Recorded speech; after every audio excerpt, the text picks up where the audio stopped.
නමෝ තස්ස භගවතෝ අරහතු සම්මා සම්බුද්දස්ස. අපගේ පරම පූජනීය ගුරු දේවෝත්තම ලොකු ස්වාමීන් වහන්සේට අපගේ নমස්කාරය වේවා. සදහවත් පින්වත්නි, අද දවසේත් ඔබ මේ උදාන පාළි සදහම් දේශනාවෙන් ඊටාම ලස්සන දහම් විස්තරයක් ඇතුළත් වෙන දේශනාවක් ඔබට ඉගෙන ගන්නට ලැබෙනවා. මේ දේශනාවෙන් අපිට ඉගෙන ගන්නට ලැබෙන වැදගත්ම දේ තමයි රහතන් වහන්සේ නමක් හඳුනගන්නේ කොහොමද කියලා.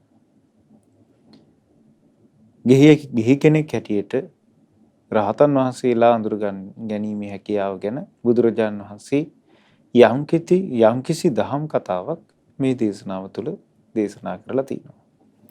ඒ නිසා මේ දේශනාව අපි හැමෝටම ඉතාම වැදගත්.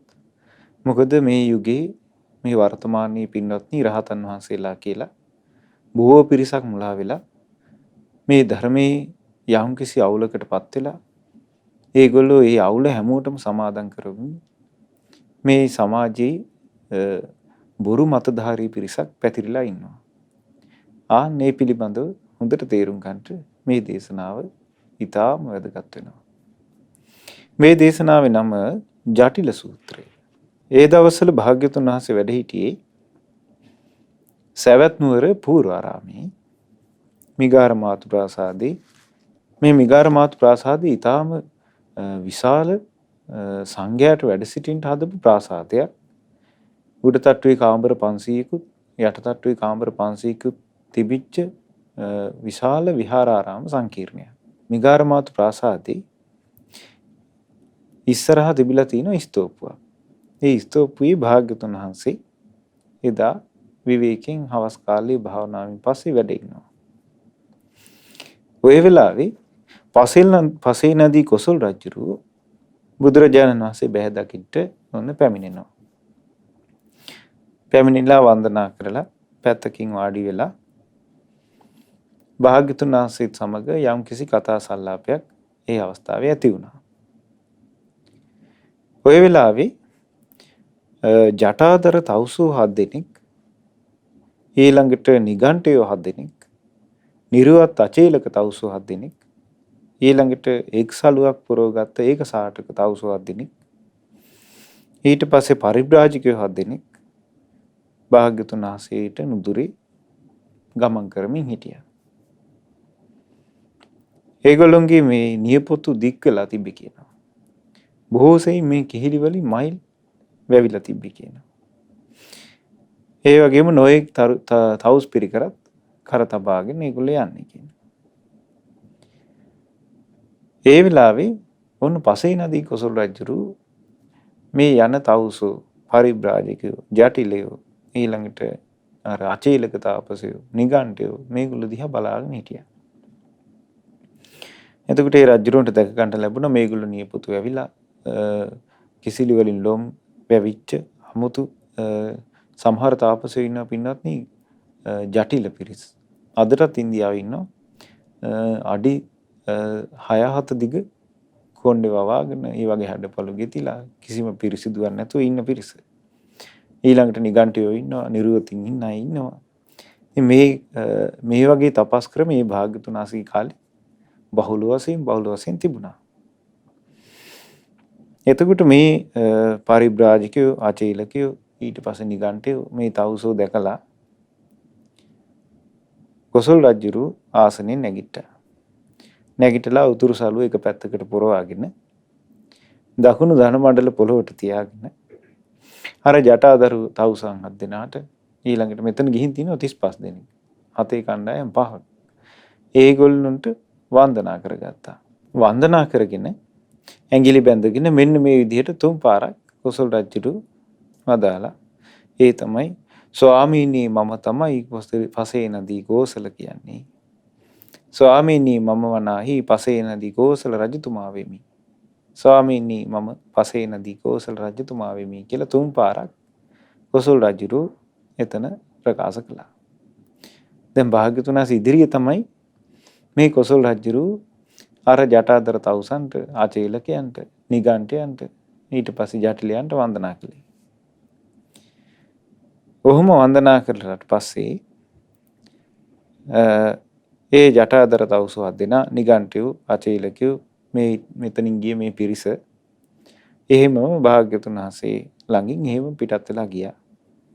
භාග්‍යතුන් වහන්සේ ළඟ නැවතුනේ නැහැ. ඊට පස්සේ කොසල් රජුරු මෙහෙම කියනවා භාග්‍යතුන් වහන්සේට, ස්වාමීනි, මේ ලෝකේ යම් අරහත් වේටපත් වෙලා යමෙක් ඉන්නවා නම්, අරහත් වෙන මාර්ගයට හරි ඇවිල්ලා ඉන්නවා නම්, ඕනෝයි දැන් මෙතනින් ගිය අයත් ආනේ රහතන් වහන්සේලාගේ ගණේටයි අයිති වෙන්නේ කිව්වා. ඔය මෙතනින් ගිය පිරිස තමයි කිව්වා රහතන් වහන්සේලා. එහෙම නැත්නම් අරහත් මාර්ගයට පැමිණිච්ච අය. දැන් එතකොට කවුද මේ කියන්නේ? කොසල් රජුරු අපගේ භාග්‍යතුන් වහන්සේ ඉදිරියේ තමයි මේක දේශනා කරන්නේ. මේක වදාරන්නේ. එතකොට පින්වත්නි, දැන් අපිට පේනවා මෙතන මොකක් හරි යම්කිසි අර්බුදකාරී සිද්ධියක් තියෙනවා කියලා. තාම මේක අපිට ප්‍රකට නැහැ. එතකොට අපගේ භාග්‍යතුන් වහන්සේ රජතුමාට කියන මෙන්න මෙහෙම. රජතුමනි, ගිහි ජීවිතේ ගත කරන, කම්සප විඳින දූ දරුවන්ගේ කටයුතු වල හිර වෙලා ඉන්නේ. සිනිඳු කසීසලු පුරවන, මල් සුවඳ විලවුන් දරන, රන් රිදී මසු කහවණු පාවිච්චි කරන ඔබ වගේ කෙනෙක්ට මේ අය රහත් මාර්ගයට පැමිණියා කියලා කොහොමනම් දැනගන්න හැකියාවක් තියෙයිද කියලා. ඒක එහෙම ලේසියෙන් දැක ගන්න පුළුවන් එකක් නෙවෙයි කිව්වා. රජතුමනි, ඔන්න ලස්සන අවවාදයක් භාග්‍යතුන් වහන්සේ දේශනා කරනවා. මේක අපිට හරි වැදගත් එකක්. රජතුමනි, එකට ජීවත් වෙලා සීලය ගැන දැනගන්න තියෙන්නේ. ඒකත් ටික දවසකින් නෙවෙයි. සෑහෙන කාලයක් ගියාට පස්සේ කිව්වා. හැබැයි ඒකත් කල්පනාවෙන් ඉන්න කෙනෙකුට විතරයි. කල්පනාවෙන් ඉන්නේ නැති කෙනෙකුට සීලය ගැන හොයාගන්න බෑ කියනවා. ප්‍රඥාවන්තයෙකුට විතරයි තේරුම් ගන්න පුළුවන්. ප්‍රඥාව නැති කෙනෙකුට තේරුම් ගන්න බෑ කියනවා. ඔන්න බුදුරජාණන් වහන්සේ කෙනෙකුගේ ජීවිතේ දැනගන්න හැටි තමයි මේ දේශනා කරන්නේ. දැන් කොසල් රජුරුව මේ විස්තර මොකවත් ගැන විස්තර නොදැන, ඒවා ගැන කතා නොකර තමයි බුදුරජාණන් වහන්සේ දේශනා කළේ අර වඩින්නේ රහතන් වහන්සේලාය. අරහත් මාර්ගයට පැමිණි අයයි කියලා. බුදුරජාණන් වහන්සේ වදාලා, රජතුමනි, ඔබ වගේ කම්සප විඳින කෙනෙක් කොහොමද කියලා හොයාගන්නේ? ගිහි වස්ත්‍ර දරන, රන් රිදී මසු කහවණු පාවිච්චි කරන අය කොහොමද රහතන් වහන්සේලා මේ අය රහත් මාර්ගයට පැමිණියායි කියලා හොයාගන්නේ? ඊට පස්සේ කියනවා මේ සීලය ගැන දැනගන්න තියෙන්නේ එකට ජීවත් වෙලා කියනවා. එයත් ඒක බොහෝ කාලයක් එකට ජීවත් වෙලා, පුංචි කාලයක් නෙවෙයි කියනවා. හැබැයි එහෙම හිටියත් එයා සීලය ගැන කල්පනාවෙන් හිටියොත් විතරයි කියන තේරෙන්නේ. එහෙම නැත්නම් තේරෙන්නේ නැහැ කියනවා. එහෙම හිටියත් ප්‍රඥාවන්තයෙකුටයි තේරෙන්නේ. ප්‍රඥාව නැති කෙනෙකුට ඒක ගැන තේරෙන්නේ නැහැ කියනවා. ඊළඟට කියන රජතුමනි, කතාබස් කිරීමෙන් තමයි කෙනෙකුගේ පිරිසිදු බව දැනගන්න තියෙන්නේ. ආජීව පාරිශුද්ධිය දැනගන්න තියෙන්නේ එයාගේ කතා පහෙන් කියනවා. ඒකත් සුළු කලකින් නෙවෙයි කියනවා. බොහෝ කාලයක් එයාගේ කතා බහ ගැන දැනගන්න ඕනේ කියනවා. ඒකත් හොඳ කල්පනාවෙන් ඉඳලාමයි පුළුවන්. එහෙම නැත්තම් බෑ කියනවා. හොඳ ප්‍රඥාවන්තයෙකුට විතරක් දැනගන්න පුළුවන්. ප්‍රඥාව නැති කෙනෙකුට දැනගන්න බෑ කියනවා. රජතුමනි, කෙනෙක්ගේ වීරිය දැනගන්න තියෙන්නේ එයා කරදරේ වැටිච්ච වෙලාවකටයි කියනවා. බලන්න බුදුරජාණන් වහන්සේගේ අවවාද කොච්චර අර්ථ සම්පන්නයිද, ප්‍රායෝගිකයිද කියලා. කෙනෙකුගේ වීරිය දැනගන්න තියෙන්නේ කරදරයක වැටිච්ච වෙලාවට කියනවා. ඒකත් පුංචි කාලෙකින් නෙවෙයි කියනවා. සෑහෙන කාලයක් ගියාට පස්සේ කියනවා. ඒකත් හොඳ කල්පනාව තියෙන කෙනෙකුටයි. කල්පනාව නැති කෙනෙකුට නෙවෙයි කියනවා. හොඳට ප්‍රඥාව තියෙන කෙනෙකුටයි. ප්‍රඥාව නැති කෙනෙකුට නෙවෙයි කියනවා. දැන් බලන්න මේ වීරිය කියන එක පින්වත්නි අපේ ජීවිතවල තියෙනවද නැද්ද කියලා අපිට තේරුම් ගන්න හොඳ අවස්ථාවක් තමයි. අපිට මොනවා හරි කරදරයක් ආවට පස්සේ. දැන් අපේ ජීවිතේ වීරිය පවත්වන්න ඕනේ කොමකටද? කුසල ධර්මයන් උපදවන්නටත්, අකුසල් බැහැර කරන්නටත්. දැන් උපද්දවන කුසල ධර්මයන් හැටියට අපි ගත්තොත් සීක බල, සද්ධා, සීල, සුත, ත්‍යාග, ප්‍රඥා. එතකොට මේ කුසල ධර්මයන් උපද්දවන්න ගන්න මහන්සිය තමන්ගේ ජීවිතේ කරදරයක වැටිච්ච වෙලාවට සම්පූර්ණයෙන් අත්හරිනවා නම් එයා වඩන වීරියක් නැහැ. දැන් බලන්න සමහර විට සමහර අය ඉන්නවා එයා ජීවිතේ බුදුරජාණන් වහන්සේ ගැන ඊළඟට සංඝයා ගැන යම්කිසි ප්‍රසාදයකින් ඉන්නවා. එතකොට ඒ වීරිය ප්‍රසාදයේ වීරියකින් පෝෂණය වෙලා නැත්තම් ඒ කියන්නේ එයා මේ ශ්‍රද්ධාව කියන එක හරියට පිළිටවගෙන නැත්තම් සමහර අවස්ථාවල මොකක් හරි සාසනික අර්බුදයක් ආවට පස්සේ එයා මේ බුද්ධ ශාසනය ගැන තියෙන ප්‍රසාදය සම්පූර්ණයෙන් අත්හරිනවා. එහෙම නැත්නම් එයාට යම්කිසි කරදරයක් ආවට පස්සේ මේ බුද්ධ ශාසනය ගැන තියෙන ප්‍රසාදය සම්පූර්ණයෙන් අත්හරිනවා. කුසල් ධර්ම වඩන එක සම්පූර්ණයෙන් අත්හරිනවා. වීරිය සම්පූර්ණයෙන් අත්හරිනවා. ඒ නිසා බුදුරජාණන් වහන්සේ දේශනා කළා කෙනෙකුගේ වීරිය දැනගන්න තියෙන්නේ තමන් කරදරයක වැටිච්ච වෙලාවට කියන. මේක හරියම ප්‍රායෝගික අවවාදයක් අපගේ භාග්‍යතුන් වහන්සේ දේශනා කරන්නේ. ඊළඟට වදාලා මහරජ කෙනෙකුගේ ප්‍රඥාව හොයාගන්න තියෙන්නේ ප්‍රඥාව ගැන දැනගන්න තියෙන්නේ සාකච්ඡා කිරීමෙන්. ඒකත් පුංචි කාලෙකින් නෙවෙයි බොහෝ කාලයක් දහම් සාකච්ඡාවෙන් කියන. හැබැයි ඒක පුළුවන් කල්පනාවෙන් ඉන්න කෙනාටයි කල්පනාවෙන් නැති කෙනාට නෙවෙයි කියන. ඒක දැනගන්න ලැබෙන්නේ ප්‍රඥාවෙන් ඉන්න කෙනාටමයි ප්‍රඥාව නැති කෙනාට නෙවෙයි කියන. එතකොට බුදුරජාණන් වහන්සේ ওই විදිහට අවවාද කළානේ. මේ විදිහට අවවාද කළාම කොසල් මහරජතුමා කියනවා ස්වාමීනි ආශ්චර්යයි ස්වාමීනි අద్භූතයි. භාග්‍යතුන් වහන්සේ මොනතරම් ඇත්තක්ද දේශනා කළේ. භාග්‍යතුන් වහන්සේ මට දේශනා කළානේ රජතුමනි ඒකද ඔබට දැනගන්න ලේසි නෑ කිව්වා. ඔබ වගේ මේ කම්සප් අනුභව කරන රන් රිදී මසු කහවණු පරිභෝග කරන අමුදරුවන් පෝෂණය කරන කසී සලු දරන මල් සුවඳ විලවුන් දරන ගිහි වස්ත්‍ර පොරවාගෙන ගිහි ජීවිතයක් ගෙවන කාමභෝගී කෙනෙකුට රහතන් වහන්සේලා හෝ රහත් මාර්ගයට පැමිණිය අය හෝ අඳුර ගන්නට බෑ. ඔබ වහන්සේ මට දේශනා කළා වීරිය ගැන කෙනෙක්ගේ සීලය ගැන දැනගන්න තියෙන එකට වාසය කිරීමෙන්. ඒකත් පුංචි කාලයකින් බෑ බොහෝ කාලයක් ගත කරන්න වෙනවා. ඒකත් කල්පනාගෙන ඉන්න කෙනෙකුට විතරයි. ඒ දැනගන්න තියෙන්නේ ප්‍රඥාව තියෙන කෙනෙකුට විතරයි කියලා. ඊළඟට ඔබ වහන්සේ මට දේශනා කළා කෙනෙක්ගේ පාරිශුද්ධත්වය දැනගන්න තියෙන්නේ එයාගේ කතා බහිනුයි. ඒකත් සුළු කාලයකින් බෑ. සෑහෙන කාලයක් ගත කරන්න වෙනවා. හොඳට කල්පනාවෙන් ඉන්න කෙනෙකුට විතරයි දැනගන්න ලැබෙන්නේ. ප්‍රඥාව තියෙන කෙනෙකුට විතරයි දැනගන්න ලැබෙන්නේ. ස්වාමීනි ඔබ වහන්සේ මට දේශනා කළා කෙනෙක්ගේ වීරිය දැනගන්න තියෙන්නේ කෙනෙක් කරදරයට වැටුණු අවස්ථාවකයි. කරදරයට පත්වෙච්ච අවස්ථාවකටයි එයාගේ වීරිය අඳුර ගන්න තියෙන්නේ. ඒකත් පුංචි කාලෙකින් නෙවෙයි. සෑහෙන කාලයක් ගත කරලයි. ස්වාමීනි ඔබ වහන්සේ මට දේශනා කළා කෙනෙකුගේ ප්‍රඥාව තෝරගන්න තියෙන්නේ එයා සමග සාකච්ඡා කිරීමෙන්. එයත් පුංචි කාලයකින් නෙවෙයි සෑහෙන කාලයක් ගත කරලා. ඒකත් කල්පනාවෙන් ඉන්න කෙනෙකුටයි කල්පනාවෙන් නැති කෙනෙකුට නෙවෙයි. ඒකත් ප්‍රඥාව තියෙන කෙනෙකුටයි ප්‍රඥාවෙන් නැති කෙනෙකුට නෙවෙයි. ස්වාමීනි ඔබ වහන්සේ ওই විදිහට දේශනා කරපු දේ ඒකාන්තයෙන් සත්‍යයක්. ඒකාන්තයෙන්ම ඔබ වහන්සේ වදාළේ සුභාසිතයක්මයි කියලා බුදුරජාණන් වහන්සේට ප්‍රශංසා කළා. ඊට පස්සේ කොසල් මහරජතුමා කියනවා ස්වාමීනි ඔය දැන් ගිය කවුරුවත් රහතන් වහන්සේලා නෙවෙයි. රහත් මාර්ගයට පැමිණි අයත් නෙවෙයි කිව්වා. ස්වාමීනි ඔය දැන් මෙතනින් ගිය පිරිස මාගේ චරපුරුෂයෝය. ඒගොල්ලෝ දැන් ඔය උදවිය ජනපදවල ඇවිදලා තොරතුරු අරන් එන ගමන් කිව්වා. ඒ උදවිය ඉස්සර වෙලා යම් පළාතකට ඇවිදගෙන යනවා නම් ඊට පස්සේ තමයි කියනවා තොරතුරු හොයාගත්තට පස්සේ මම මේ පළාතට යන්නේ කියනවා. බලන්න එතකොට ඒ කාලේ මේ ජටිල ජටාදර තවුසෝ නිගණ්ඨයෝ ආදී විදිහට වෙස්වලාගෙන ඉඳලා තිනවා චරපුරුෂයෝ. ඉතින් අද කාලෙත් පින්වත්නි මේ වගේ හමුදාවල යම්කිසි ක්‍රියාත්මක වීමක් තියෙනවානේ. ඉතින් මිනිස්සු සමහර විට දන්නේ නැතුව මේ රහතන් වහන්සේලා මේ රහත් මාර්ගයට පිරිපන්න අයයි කියලා මේ චරපුරුෂයන්ට රැවටෙනවා ඇති. ඉතින් ඒකයි භාග්‍යවතුන් වහන්සේ දේශනා කළේ ඒක මේ එකපාර අඳුර ගන්න බෑ කිව්වා. ඒකට බොහෝ කාලයක් ඒ අයත් එක්ක ඉන්න වෙනවා.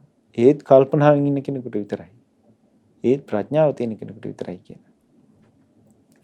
ඊට පස්සේ කියනවා ස්වාමීනි ඔය පිරිස ඔය තොරතුරු හොයාගෙන ආවට පස්සේ තමයි කියන මම ඒ නගරවලට ඒ ගම් දනවලට ඇවිදගෙන යන්නේ. දැන් ස්වාමීනි ඔයගොල්ලෝ ගිහිලා දැනිකුණු හොදලා නාලා සුවඳ විලවුන් ගාලා හැඩට කොණ්ඩේ පීරලා සලුපිලි ඇඳගෙන පංචකාම සම්පatti අනුභව කරලා ඉඳුරම් පිනව ඉන්නවා. ඒගොල්ලෝ ඒ කරේ ඒගොල්ලෝගේ රස්සාව කිව්වා. බලන්න එතකොට පින්නවත්නි ඒ යුගයේ මිනිසුණත් සමහර විට මේ රහතන් වහන්සේලා කියලා මුලා වෙලා තිනවා. ඉතින් මේකේ හොඳ අවවාදයක් තියෙනවා. කුමක්ද ඒ අවවාදය? මේ ගිහි වස්ත්‍ර දරන, අමුදරුවන් පෝෂණය කරන, රන් රිදී මසු කහවණු පරිභෝග කරන, ඊළඟට ගිහි කසීසලු, සිනිඳු සලු පොරවන, මල් සුවඳ විලවුන් ගවසාගෙන ඉන්න ගිහි කෙනෙකුට මෙයා රහත්ය, මෙයා රහත් මාර්ගයට පිළිපන්නේය කියලා තෝරගන්න බෑ.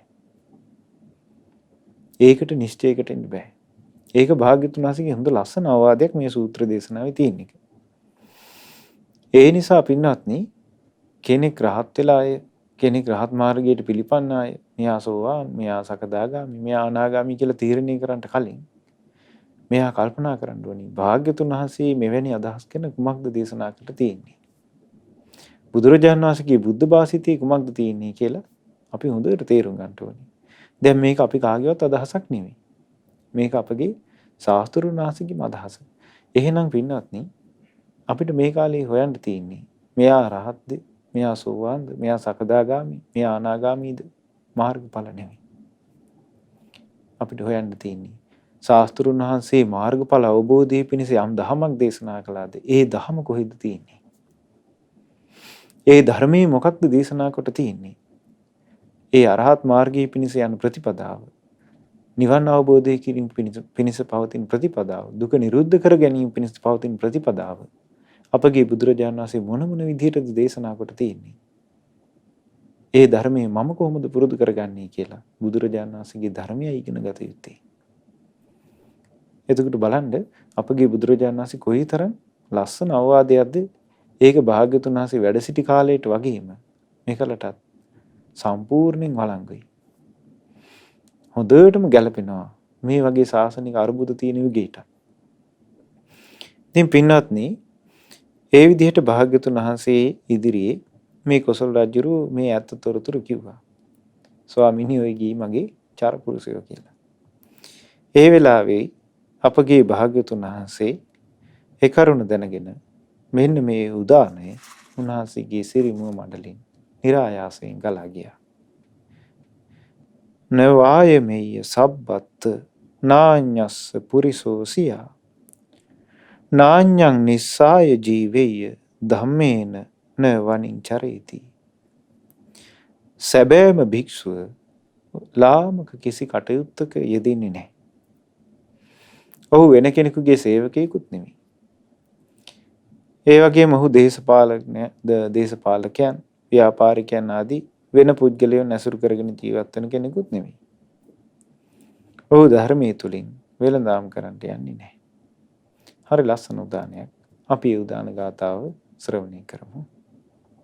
නවායමෙය සබ්බත් නාඤ්ඤස්ස පුරිසෝසියා නාඤ්ඤං නිස්සාය ජීවෙය්‍ය ධම්මේන වනින් චරේති. සාදු සාදු සාදු. පින්වත්නි එතකොට මේ දේශනාවේ තියෙන අර්ථය තමයි අපි හොඳට තේරුම් ගන්න ඕනේ. මේ ලෝකේ රහතන් වහන්සේලා කියලා පිරිසක් ඉන්නවනම්, අරහත් මාර්ගයට පැමිණියා කියලා පිරිසක් ඉන්නවනම්, ඒ රහතන් වහන්සේලා අරහත් මාර්ගයට පැමිණි අය අපිට තේරුම් ගන්නට අපිට අවස්ථාව තියෙනවා. අපගේ භාග්‍යතුන් වහන්සේ වදාළ බුද්ධ දේශනාව ඔස්සේ කෙනෙක් කල්පනා කරනවා නම්, රහතන් වහන්සේලා ඇසුරු කරන්නට කෙනෙක් ආස නම්, සතුටු නම්, කෙනෙක් රහතන් වහන්සේලා ඇසුරු කරන්න කැමති නම්, රහතන් වහන්සේලා ඇසුරු කරන්න අපිට අවස්ථාව තියෙනවා.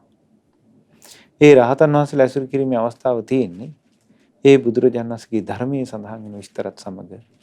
ඔබට හොඳට රහතන් වහන්සේලා ගැන දැනගන්න අවස්ථාව තියෙනවා තේරී ගාථා කියවීමෙන්.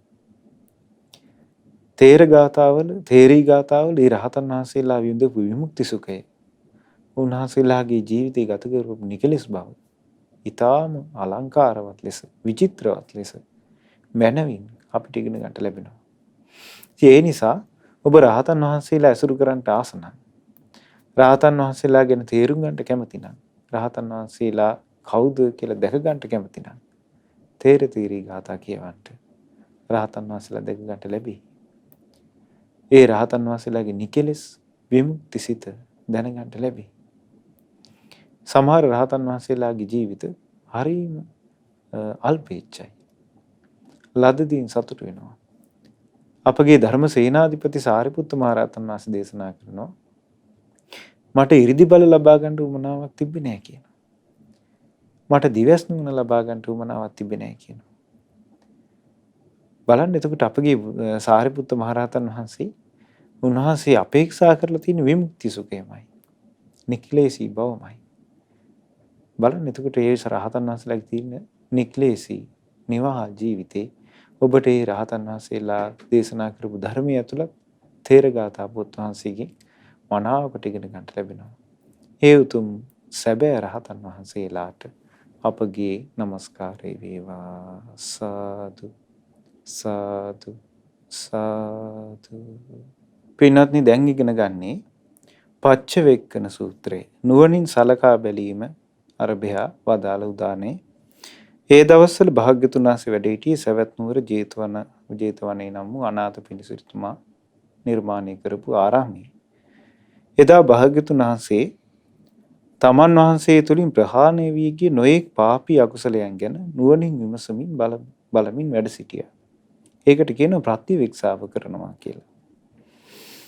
ඒ වෙලාවේ උන්වහන්සේ භාවනාව තුළින් සම්පූර්ණ කරගත්තු නොයෙක් කුසල් ධර්ම ගැනත් නුවණින් විමසමින් වැඩ හිටියා.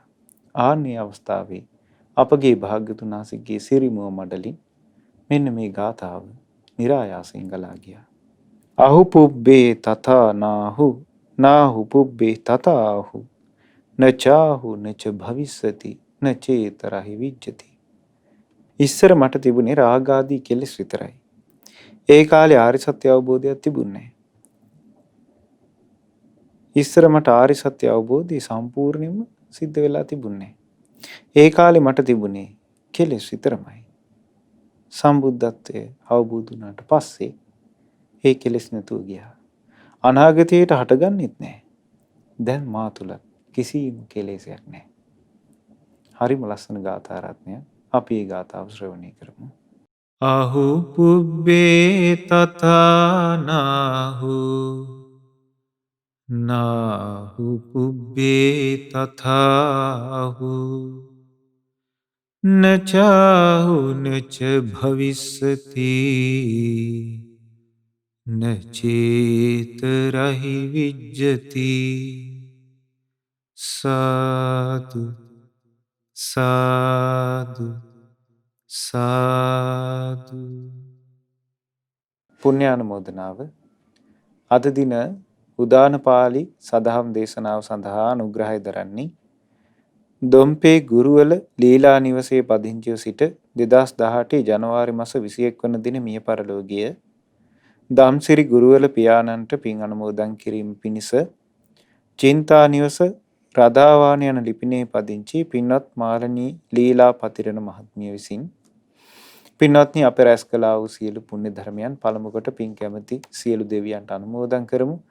පින් කැමැති සියලු දෙවියෝ මේ පින් අනුමෝදන් වෙත්වා දෙවියන්ගේ දිව්‍ය ආයුවන් සප බල ආදී වැඩෙත්වා ශ්‍රද්ධා සීල සුත ත්‍යාග ප්‍රඥා යන සීක බලයන්ගෙන් දියුණු වෙත්වා දෙවියන්ට ධර්ම අවබෝධය පිණිස අප රැස් කළ සියලු පින් උපකාර වෙත්වා.